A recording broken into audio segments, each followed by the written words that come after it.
విశాఖ యలమంచిలి నుంచి Tatanagar Ernakulam express train start అయింది. అగ్ని ప్రమాదానికి గురైన 2 బోగీలను వేరు చేశాక సాంకేతిక బృందం పరిశీలించింది. క్లియరెన్స్ ఇవ్వడంతో ట్రైన్ వెళ్లిపోయింది. టాటానగర్ నుంచి ఎర్నాకుళం వెళ్తున్న ఎక్స్ప్రెస్ ట్రైన్ అనకాపల్లి జిల్లా యలమంచిలి వద్దకు రాగానే ఏసీ బోగీల్లో మంటలు అంటుకున్నాయి. ఇది గమనించిన ప్రయాణికులు వెంటనే చైన్ లాగడంతో ట్రైన్ ఆగింది. హుటాహుటినంతా కిందకు దిగిపోయారు. ఇలా ప్రయాణికులు దిగ్గానే మంటలు పూర్తిగా వ్యాపించి M1, B2 బోగీలు పూర్తిగా కాలిపోయాయి. హుటాహుటిన అనకాపల్లి నుంచి 4 ఫైర్ ఇంజిన్లు రప్పించి మంటల్ని అదుపులోకి తీసుకొచ్చారు. మొదట B1 బోగీలో మంటలు చెలరేగినట్టుగా ప్రయాణికులు చెప్తున్నారు. యలమంచిలి స్టేషన్లో ట్రైన్ నిలిపివేసిన తర్వాత ఇతర కోచ్లను ఈ 2 బోగీల నుంచి వేరు చేశారు. లోకో పైలట్ ఈ ప్రమాదంలో ఒకరు సజీవ దహనమయ్యారు. ఉన్నతాధికారులు ఘటనా స్థలానికి చేరుకుని పరిస్థితిని సమీక్షించారు.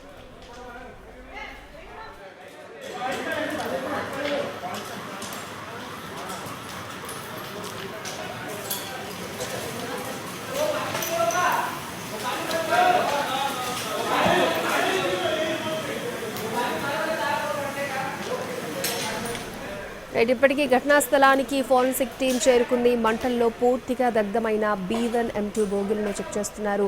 B1 బోగీలో కాలిపోయిన ఒక వ్యక్తి మృతదేహాన్ని గుర్తించడం జరిగింది. అతడి పేరు చంద్రశేఖర్ సుందర్గా గుర్తించారు. అతను విశాఖవాసి. టాటానగర్ నుంచి ఎర్నాకుళం వెళ్తూ ఉండగా యలమంచిలి దగ్గర ఈ అగ్ని ప్రమాదం చోటు చేసుకుంది.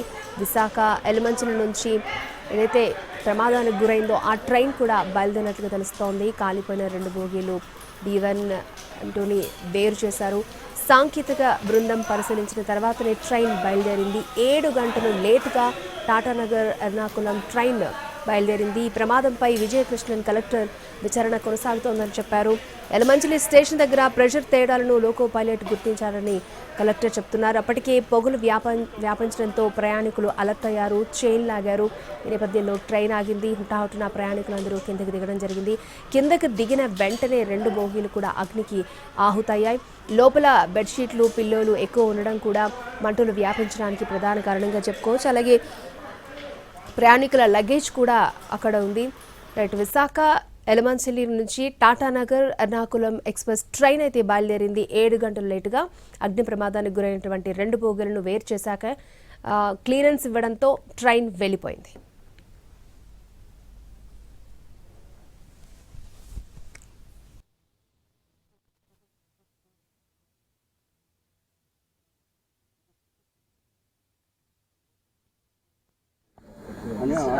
అలర్ట్ చేయడం వల్ల లోకో పైలట్ మన స్టేషన్స్ మాస్టర్స్ అది నోటీస్ చేయడం, అక్కడ నుంచి స్మోక్ రావడం, ప్రయాణికుల్ని సేఫ్గా వాళ్ళు ఎవాక్యుయేట్ చేశారు. 143 మెంబర్స్, మొత్తం 2 కోచ్.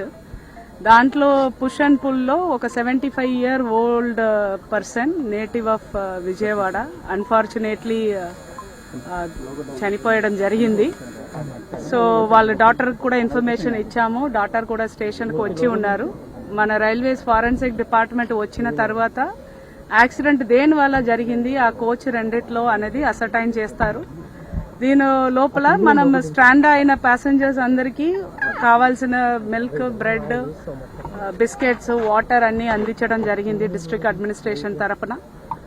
వాళ్ళ ఆ 2 కోచ్ మాత్రం ఇక్కడే ఉంచేసి మిగిలిన కోచ్ అన్నిట్లో కనెక్ట్ చేసి వాళ్ళు టాటా